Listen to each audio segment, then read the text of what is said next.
Nau mai, haere mai, and welcome to our monthly presentation. This month we're going to look at DNA and the uses you can have for it for family history.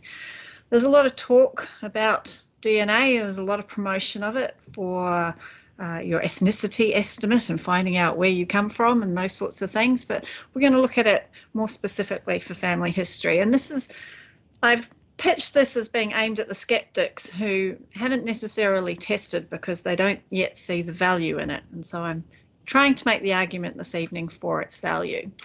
So the big question is, why do we do a DNA test? If you're someone who has been doing it for quite a while, you'll look to prove that you've got your family tree correct, that you haven't made any mistakes or nobody's been lying. I do know that I have completely lopped a branch off one of my branches of my tree because I discovered through DNA that I'd made a huge mistake. And so, you know, it gives you the opportunity to go and correct things. The other one, and it's the one that gets a lot of publicity, is the brick walls, mainly for people who are doing it for their immediate family. So adoptions, illegitimacies, sperm donors, people that are trying to find out who their parents or grandparents or even great-grandparents are. But there is quite a lot of use for DNA for finding out more about your more distant family and breaking through the brick walls there. Because ultimately, DNA is another tool that helps us find more tree. So we're looking for people that either through what has been passed down to them in stories or documents or where they are located, just knows a bit more about the family than you do. And this is where I come to the important part is that DNA does not replace your paper research. It's just merely an extra tool that you can use to help with your research. DNA by itself is actually quite meaningless if you just have a DNA result and nothing else. It's not actually going to tell you anything, and it's certainly not going to tell you anything useful. So what we need for DNA to be useful are these three elements. So the first one is the size of our match. So the bigger the match, the closer the relationship. And the smaller the match, the more permutations of relationship that are out there that for that person to you. And as I go through my presentation tonight, I'll give you a couple of examples of those to sort of show the difference. The second one are shared matches. So these are people who share DNA with the person you match to. And they are useful because they tell you whereabouts in your tree this person sits, if you don't know already. And lastly, and what can be the most difficult thing to find, especially with all these people out there testing just for their ethnicity, is a family tree. Because even if you have a good idea of how big the match is and where they sit in their family tree, where they sit, which branch they sit in your family tree, if they don't have any family tree at all, you're not going to actually be able to work out how they're related to you and what use they can be in your family tree research if they don't have a tree and you can't figure out where they fit. Another thing to also note about DNA is that there are two elements of randomness in it. First of all, who has tested? Because there isn't any systematic way that people get tested. There's a lot of genealogists that test. There's a lot of people who get given them for Christmas presents, for, to find their ethnicity. And so there's no sort of systematic way people get tested for it. So who turns up is completely random, as you will see as we go along. And the other one is the randomness of DNA inheritance. So while you get 50% of your DNA from each of your parents, it's not a linear progression backwards. So you don't get exactly 25% from each of your grandparents and 12.5% from each of your great-grandparents. It all gets sort of muddled up. And so you may inherit bits of DNA from one ancestor, but you might not inherit them from another once you've gone that distance back. And that's always important to remember when you're using it to do these further back DNA searches. So tonight I'm going to do a bit of a case study. We're going to look at Charles Baker. He was my 3 times great-grandfather. He married Emma King, and with her and their children, they came out to New Zealand on the Duke of Bronte in 1851. Unfortunately for me in my genealogical searches, he died in 1868 by falling off his horse. Now, this means, of course, that there is no genealogical information on his death certificate, And there are no family stories passed down about where he came from, what he was like. In fact, pretty much nothing about him, which is interesting given that, you know, he did have children who were in their young adulthood when he died. But still, no stories have come down. So we go back to England, and there are two records for him. Firstly, his marriage to Emma, which gives us the information that his father was William Baker and William was a labourer. And he makes it into one census. Unfortunately, they were on the Duke of Bronte when the 1851 census was taken. But in 1841, we can see that he's aged about 35, which is fairly consistent with his birth date, being around 1806-ish. He's down as a gardener. And in this sense, he's a market gardener and not someone who's snipping the topiary on some posh garden. And you probably can't really see it, but on the very end column where it gives was he born in the county in which he resides, it says no. And so that means he wasn't born in Middlesex. So the information from a genealogical point of view that we have on Charles is that his father was William. He was born around 1806, give or take, not in Middlesex, and that when he grew up, he was a gardener. None of this is particularly helpful, and it was actually a really huge brick wall for me. But DNA has helped. Now, Charles and Emma had 5 children who survived to adulthood, and 4 of them had living descendants. And those living descendants loved taking DNA tests. Now, I don't expect you to be able to read this, but just look at the pretty blue squares. These are the various people in my family tree that have taken DNA tests that are descended from Charles and Emma. So there's quite a few of them. And I've left out various people just to get the tree on the page, but you can see that I have a lot of people to be working with as my shared matches. So, and that's why it became very exciting when I got this match to my uncle. My uncle has all the best matches. Someone I'm going to call Will, and Will Baker. So of course I was instantly intrigued.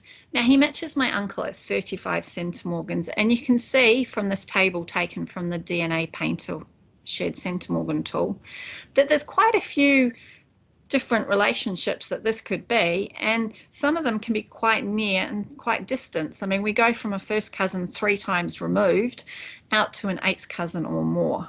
So from that very small match, bearing in mind you match your parents or your children at about 3,500 centimorgans, that you might find it difficult to sort of narrow down who where Will might fit into the tree. But 3 factors we were after, the shared matches in the family tree. He was great because he matched my Baker King cousins. So he was definitely somehow related to Charles or Emma. But the interesting thing came out of his tree.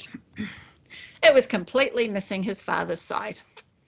However, at the point where Will's DNA test turned up, he was 94 years old, and unfortunately some of his family members thought that he was dead, so he turned up in other people's trees, which helped me fill in his father's side. Of course, I did a lot of research looking at the records to check that people were getting it right. And the fascinating thing about Will is that he and his parents and grandparents and out to great-grandparents and back all came from Devon. I don't have any family in Devon. None of my family tree branches to this point had gotten to me to Devon. Emma's family I had researched. They tended to stay in London where the family were living, and then one branch goes back up into Warwickshire, so around the Birmingham area. No sign of her family being down in Devon. So I had my fingers crossed that I was actually looking at Will and being a Baker and being a connection to my Baker family. And I will point out at this point that it's quite unusual to find DNA matches that have the surname of the person you're looking for. I've only had my first person with the Hewitt surname, other than my uncle, turn up in my matches in the last month or so, and I tested like 5 or 6 years ago. So it's, you know, this is all quite unusual, but it was a very positive step. So I kept looking at Will's tree, and I looked at all the branches, but I got him back on the Baker line to an Edward Baker and an Elizabeth Baker. Now these guys were of a generation to be, uncle or auntie to Charles, siblings of his father. Independently, I started looking for Charleses, born in Devon around 1806, give or take quite a few years, who were the son of William. Now, I found 11 in the records that were available online, and we always need to remember that there might be more, but they're not there. But only one of them was the son of a William. And somewhat, rather conveniently, you have to admit, this William happened to be the brother of Elizabeth, who was the ancestor of Will. It's rather convenient, isn't it? And of course, one data point does not make a conclusion. You can't say definitively on that. But I did a lot of work looking through other DNA matches and tracing their trees. Now, the big issue I had tracing people's trees was that on Ancestry, they tended to peter out about 1800, which is about the time Charles was born, because all the records for Devon are on Find My Past. And it's something to note when you're out there looking at other people's trees, that if people don't realise the source records are somewhere else, they may not have been looking for them, and you might do a better job than they do. But you can see on the left of the screen, lots of green boxes. These are people who all trace their ancestry up to branches of this family down in Devon. However, we have this little thing called confirmation bias, and it's something you really always need to be aware of when you're looking at your DNA. Are you finding what you want to find because you're looking for what you want to find? And so it's very important to look for negative records and see if there is anything else out there. I looked seriously for the Charles that was the son of William that I'd found. Are there any other records for him in Devon? There weren't. Edward and Elizabeth had a son called Charles. Could it possibly be that my Charles had given the wrong father's name? But he appeared to stay in Devon. So you need to look and check and double check that you're not, stealing someone's grandma, basically, taking someone into your tree that actually doesn't belong there. The big question I had, given that the DNA matches that I were finding were either from Charles's uncles and aunties, great uncles and aunties, great great uncles and aunties, how about siblings of Charles? Where were they in the DNA thing? Now, I found that his father, William, who was married to Joan Rumbelow, had had 7 children. And I'd managed to find descendants of 4 of them. Elizabeth's still a bit of a question mark. I think I may have found her descendants, but I'm not sure. George was interesting because he too went to London and was a gardener. And I was thinking, woohoo, this must be a link. But we have no documents that put George and Charles in the same location at the same time. They're not living next door to each other in the census. They don't appear as witnesses in each other's marriages or anything useful like that. So there's still no paper trail. William and Sarah seem to have stayed in Devon, and John moved up to Herefordshire, and then his family moved later into Wales. Still not getting anywhere.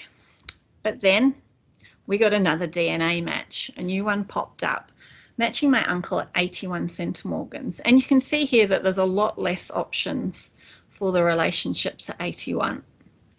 And they are in a good range. They're sort of in that 3rd to 4th cousin range, which is what we wanted for people who might be descended from Charles's siblings. Interestingly enough, once I looked at the tree of GD, his family and all the near generations behind it came from Guernsey. Now, some of you are probably wondering, how did we get to Guernsey? Well, we've just arrived at Guernsey because Charles and Emma's youngest son, William Augustus, died at the age of 35 in Emma's house in Christchurch of peritonitis in 1885. And on his death certificate, it says he was born in Guernsey. Now, this was a bit of a what the heck sort of moment when I discovered this, and it was sort of, well, is Jasper, who's his brother-in-law, telling pork pies? But Emma was still alive, and I kind of had to feel that this is probably true because there are no records for William Augustus's birth or that of his younger sister Sarah.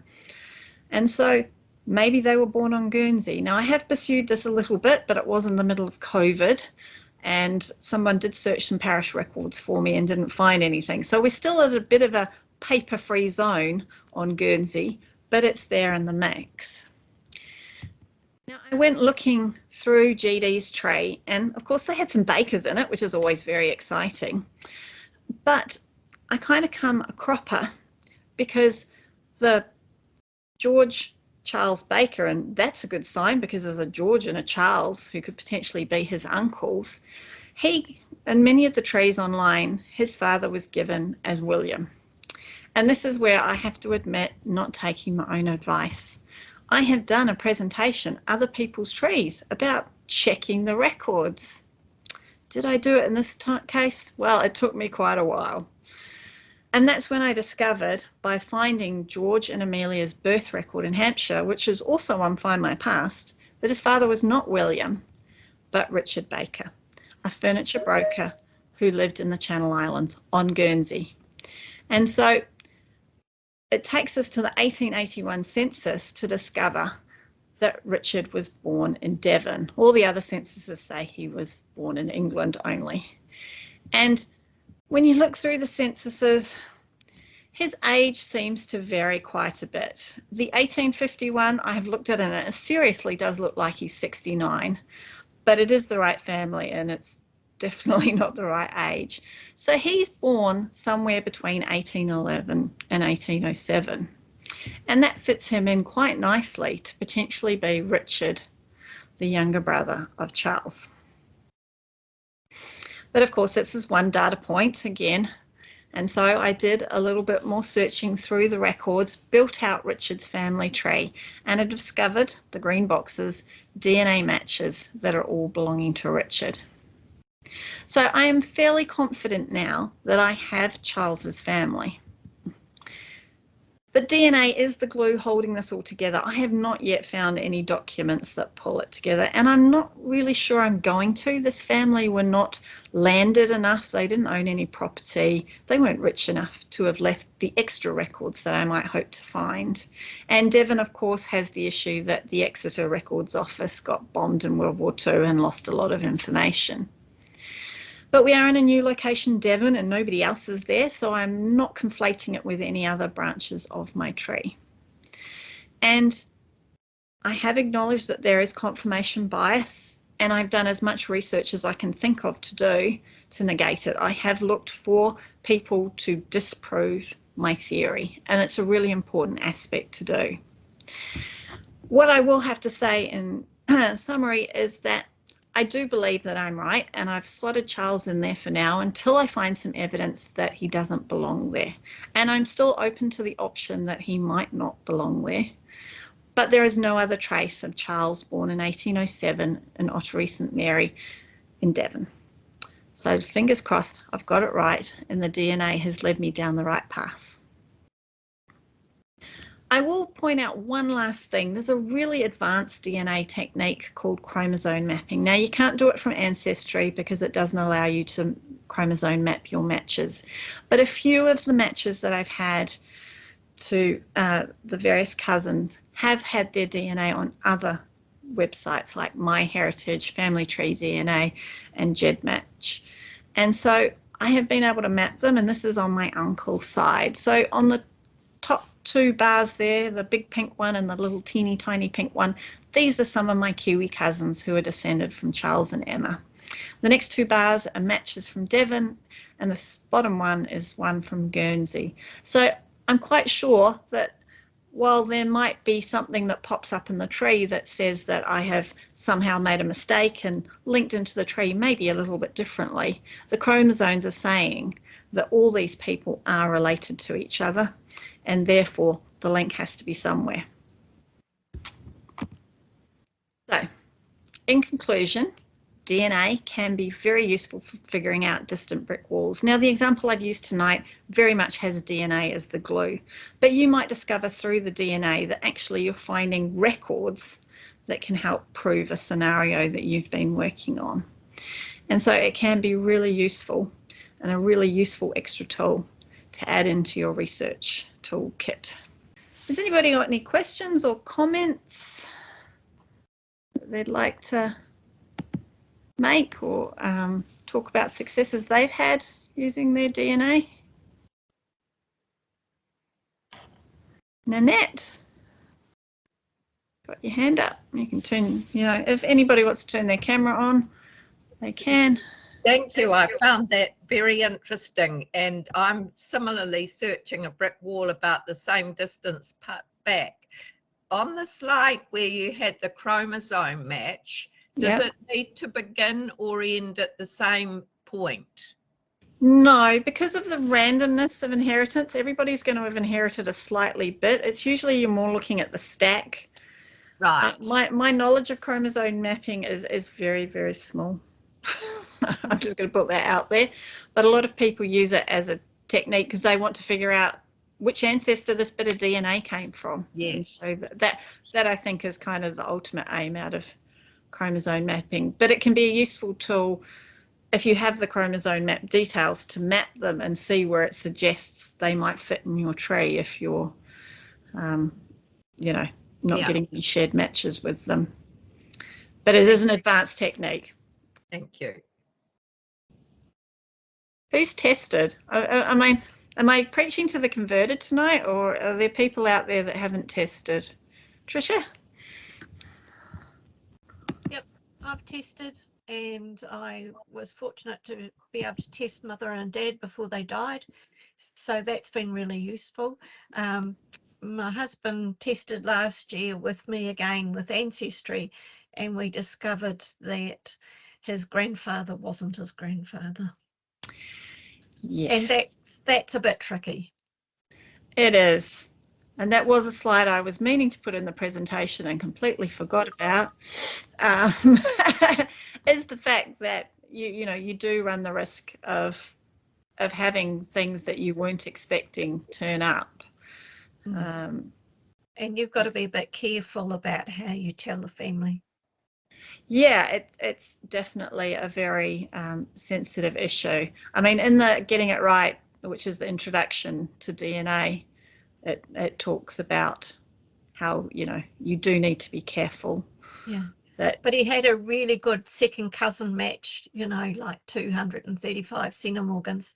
Yeah. And so that made life a lot easier for working out. And it's, only a couple of generations. So yeah. By deduction, someone arrived in New Zealand sort of 10, 11 months before the birth. So. Yeah, and I mean, I found that I've got a great-great-grandfather who was illegitimate, and the DNA helped confirm the father's name that had been given for him. So it was good. Gary? Thanks, Sarah. Oh, that's better. Interesting. I often get asked about how do you protect your privacy if you use DNA testing and make it public on your family tree.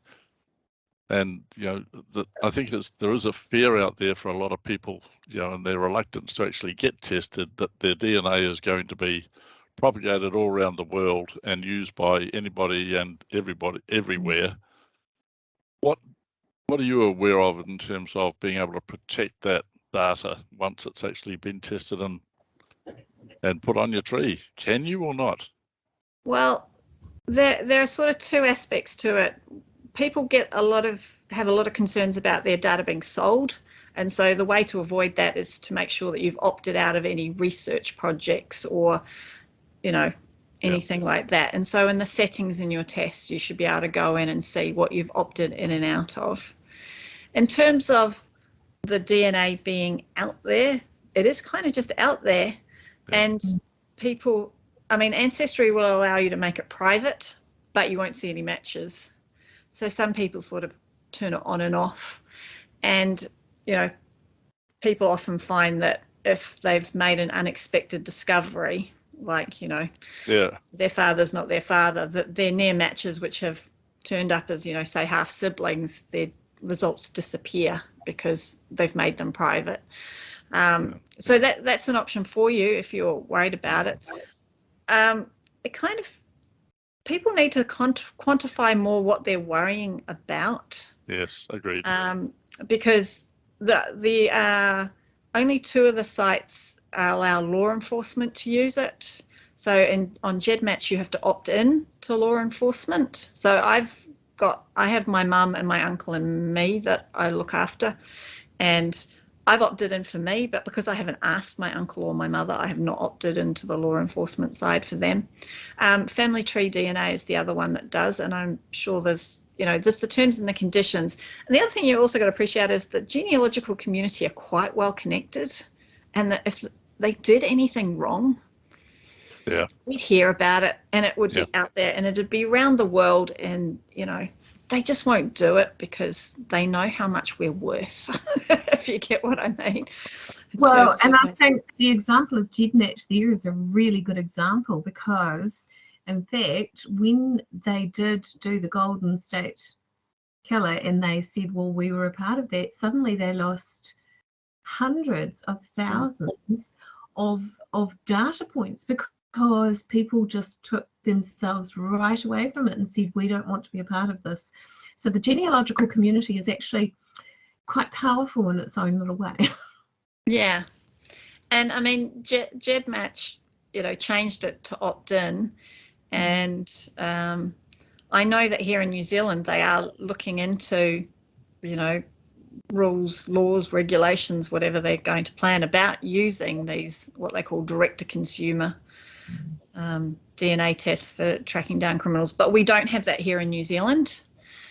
And, on the occasions that it has been used, the consensus does seem to be, from what I've seen, like out on Facebook, like most people are of the view, if you've done the crime, you should be doing the time. And for GEDmatch, it's very much, murder level crimes. They don't allow it for less than that sort of thing. So, yeah, the Golden State Killer, of course, being the example. I mean, if you're trying to avoid a family member, then getting your DNA done is not the way to do it. If they want to find you through your DNA, they will find you. But people have had successes. I know one of our branch members located a son she'd put up for adoption, in the 60s when this, that was the thing that was done. And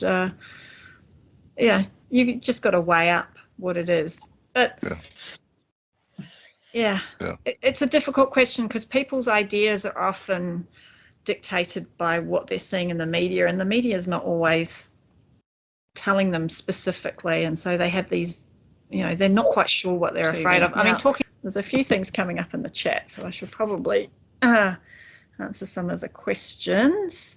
So Felicity's asking, can you port your DNA results to other sites? Yes, you can. So there's 4 testing companies, and then there's GEDmatch. So 23andMe and Ancestry don't allow uploads to them, so you have to test with them and pay them the money. But both MyHeritage, Family Tree DNA, and GEDmatch, which is not a testing company, allow you to upload your data. So say from Ancestry, you download it as a zip file, you need to keep it as a zip file, and then you upload it as a zip file to the new website. And most of the ones that take uploads will charge you a small fee to unlock their tools. But it is good. It's described as fishing in different ponds. And it's interesting, because I have found different matches in my search for Charles Baker on other sites other than Ancestry. I will say Ancestry has the best trees attached to DNA. They're a bit hit and miss on the other websites. I just need to scroll up. Prue, have you got a question? I've got a story to tell though. Good, go for it. In terms of getting a DNA match, my father has 5 siblings. One's a border court and one's adopted. And I thought the siblings of the adopted auntie kind of knew she was adopted, but it turns out I had a DNA match with a grandson. And when I said to him, your grandmother was adopted, he said, no, they didn't know. but she'd had a child out of wedlock before she married the father of all the children. But yeah, it's interesting. But I've also got another match with a guy down my Napier line that he was adopted out, and he was looking for his immediate family, which he found didn't really go very well. But I said, oh, can I have access to your DNA?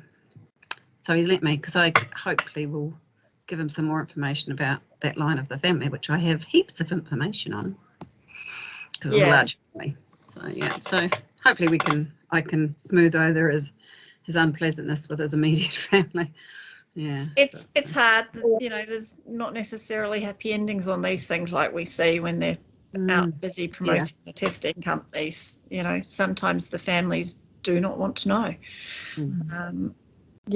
But your point about, you know, asking other members of the family to access their tests. So, you know, I do have some cousins who have given me access to their tests, which is useful because they're just that bit further out and, you know, triangulate you up that bit further back. And like you, I managed a couple of others. My uncle, I got him tested before, but he's now passed away. So I manage I managed my husband's as well, because his mother was illegitimate. So there was a hopefully that we would find some family back in the UK, but it's not come up much. Not many hits down that side of his family. It's interesting. Well, that again is the randomness of who tests. Yeah. It's also really important when your older relatives test. Step 1 is download that DNA, because you can then upload to sites like GEDmatch and you've still got their DNA. Whereas Ancestry, for example, my mother was the manager of my father's DNA, and she can't pass that DNA on to me. She can pass hers on because it's hers, but she can't pass the DNA she manages to me. But because I downloaded it immediately and put it into GEDmatch, I've got the raw DNA file, and so I can still use it. So I would say step 1, do your test. Step 2, download it, and then upload to as many places as you can, because and be careful on Ancestry, because the download button and the delete button are really close to each other. Oh, right. Yeah. You don't want to accidentally delete. Oh yeah, and I got my husband's sister to do her test as well. So because of the female line more, I needed a female to follow. So yeah, she did it. So that's good. It's very interesting, because I remember one of my relatives was a Guerin and Irish ancestry. We all know the challenges that are there, and I figured out, I thought, exactly where she had been baptized, but the trouble was the exact line that her baptism was recorded in had burn marks over her name. But I'd looked at this photo that was of who I assumed would be her sister, and I thought, oh my goodness, they look so alike. It was just mind-blowing. But the DNA proved it. So then I managed to contact a Guerin, Michael Guerin, and he was about 83 years old at the time. And this is about 5 or 6 years ago. And he said, yes, absolutely, Nora was one of ours, and yes, Catherine was the sister. And so my guess was actually proven through the DNA relationships, which was a really nice thing. Yeah, and that's what it can often boil down to. I've got one of the questions in the chat is about how many people contact you with your DNA, and it's completely random. Sometimes I reach out to people. So I reached out to GD when he came out as a match, and he answered, and that's one of the big things, of course, that people complain about with the messaging is people don't answer. There are other little things like I've discovered that my great-great-grandfather, who was abandoned by his wife in Victoria, might have fathered the children of the family he was living with, or at least a few of them, because it's come up in the DNA. But of course, before I figured that out, I had attempted to contact them and say, you know, you're matching me on this side of the family. How do you match? And of course, I'm not getting much response out of them, because either they figured it out or, you know, and it's, again, one of these sort of things that could be quite distressing if it's somebody that's, you know, lived large in family law, is suddenly not your ancestor anymore, because the DNA has proved it otherwise. But yeah, it can be quite random, and it's great when they do, and I do reach out to people from time to time. So I think the mitochondrial and Y-DNA are an interesting one. Felicity, I think you've asked about this. And so that's a whole nother story. Sarah, you might want to address that, and then I've got an experience myself. Well, I've done my uncle's Y-DNA, but not, well, actually he did it because he used to be a geneticist, so he was actually interested in all of this, which is why he started the DNA ball rolling in the family. But I haven't found it that useful. So both Y-DNA and mitochondrial DNA, so Y goes up the father's line and can only be done by guys, and mitochondrial can be done by either, because you inherit it from your mother, but it goes up your maternal line. And the problems with them can be that it's looking sort of further back than your family tree will have gone. Sometimes you might get lucky and find someone who's a lot closer that has tested, and again it goes back to the randomness of the tests. But we don't have, like on the Y-DNA, because the Hewitt name is a brick wall, we don't have any Y-DNA matches that are, you know, leading me anywhere. And the Hewitt project, which we've joined, does link us a bit to the ones in Connecticut, but, you know, we're talking probably 600 years ago. And since my brick wall is in 1747, it's not been very helpful. Tricia? I was kindly told by a very experienced DNA person that my Ross surname came from a woman.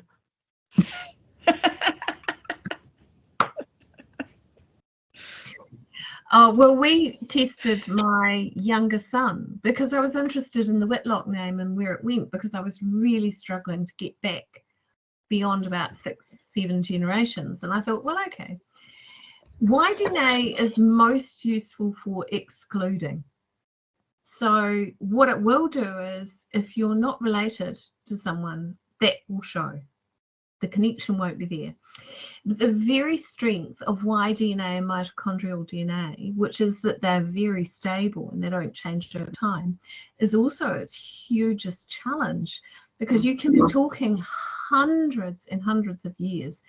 Also, Y-DNA testing is really expensive. Yeah. So for Liam, we did initially the Y-DNA to 111 markers, 111. Which is about the first place that it really gets really interesting. And that's quite expensive in itself. And then nothing really came out of that. He ended up being in a really weird little haplogroup. The first Whitlock to be in this haplogroup, in fact. And the Whitlock name study has 535 people who are involved. So it's pretty good. It's quite a broad study. So we went to the big Y, which cost us another a few $100s. And so I would say we spent about $800. Wow. Exactly. And the information we've got back from that is not particularly useful. A lot of questions. Definitely hasn't excluded or included anybody. And when we go further down the line in the actual paper research, maybe it will be helpful. But it's not kind of like the AT-DNA, where you get the instant hits and the connections. So I would really recommend, if you think about Y-DNA or mitochondrial DNA, really know why you're doing it.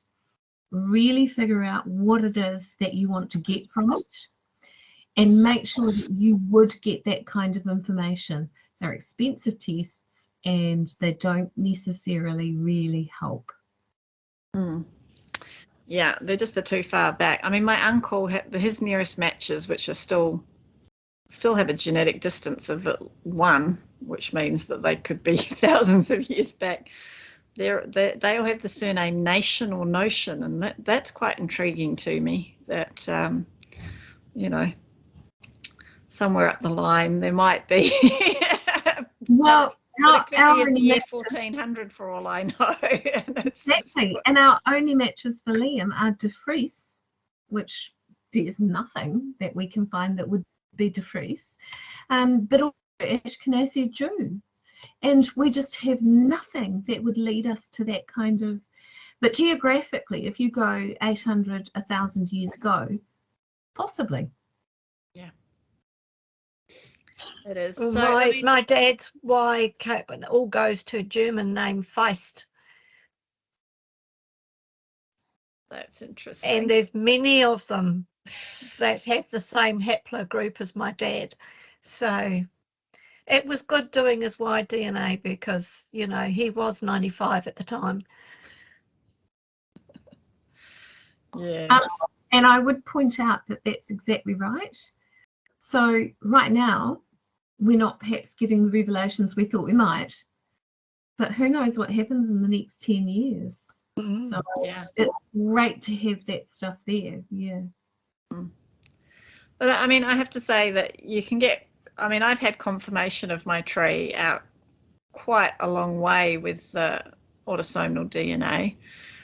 You know, my Hewitt 4 times great grandfather, who's my brick wall, there's plenty of descendants of his that have tested, and I can say you know, definitely from that side of the family. So, you know, there's nothing wrong up till there. It's just, he's like Charles Baker. I just have no information to get me back further. So it's yeah, what these things. And I think ATDNA is great because it's within written family history, but again, like everything, the biggest strength is the biggest challenge. Once you get past that 5 generations, it's not reliable enough to say there's a certainty. Any DNA you share with someone after that can just be geographical, or it can just be that all humans have this particular kind of little marker. So I think that I'm hoping that in the next 5 to 10 years that DNA is going to just keep progressing in the way it is, and these Y-DNAs and which has improved markedly even over the last 3 years, actually 3 or 4 years, in terms of now you can get to, I think, 8 generations that can be really certain that you can make a match. But that has to be at the 111 marker level, which, for example, for Liam, he has 2 matches at that level, and they are at, I think it is 3 generations and 4 generations. So not particularly useful. Yeah. But I think it's a case of, you know, keep looking. It is, yeah. So, yes, Felicity, there are just the 3 types of DNA. So autosomal, which is what the ancestry test is, and then Y and mitochondria, which you have to do through family tree DNA.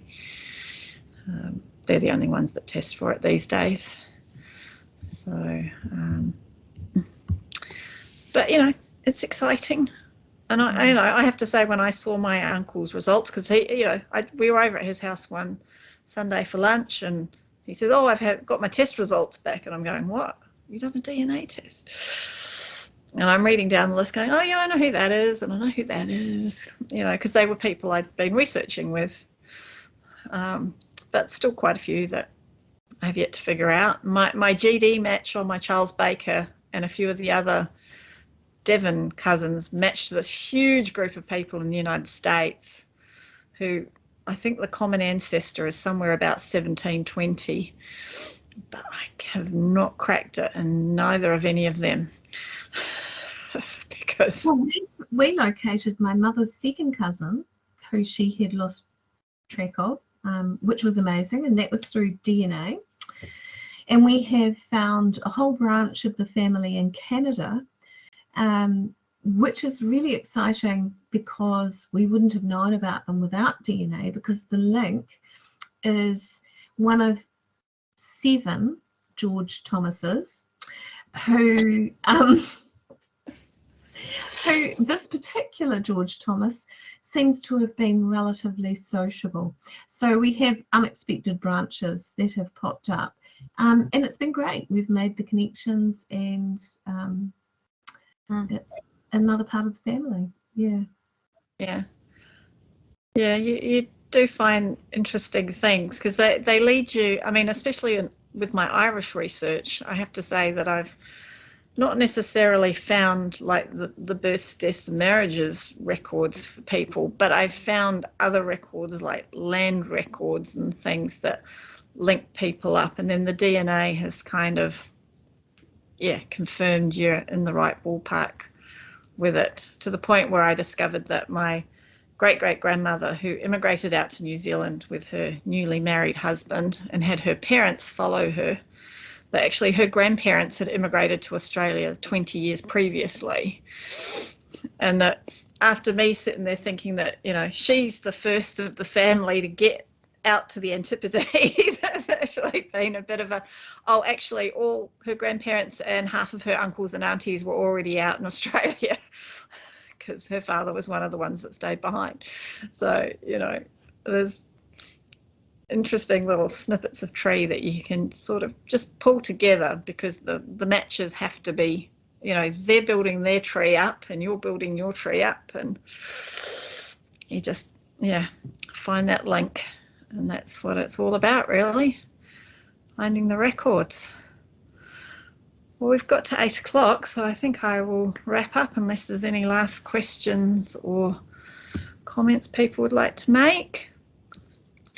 I will make the point that Megan here is looking at what we're going to put together in terms of DNA resources, and I think Gary's probably got his eye a little bit on it as well, since Gary does our introduction to genealogy courses. And so we've had a good response out of the e-kit, so do watch future e-kits about what we organise, because DNA is obviously a very interesting topic and there's a lot to learn, and you know, we are looking at what resources we can provide for you. So, you know, watch this space on that, because we will be doing more. But overall, thank you all for coming along this evening. I, as usual, have no idea what we're doing next month, but we'll let you know in the e-kit, and we will see you at the AGM before then, because that's on the 24th of June. And then we will have our presentation the week after that. So hope to see you all at both of them. And I'm now, well, say thank you all for coming.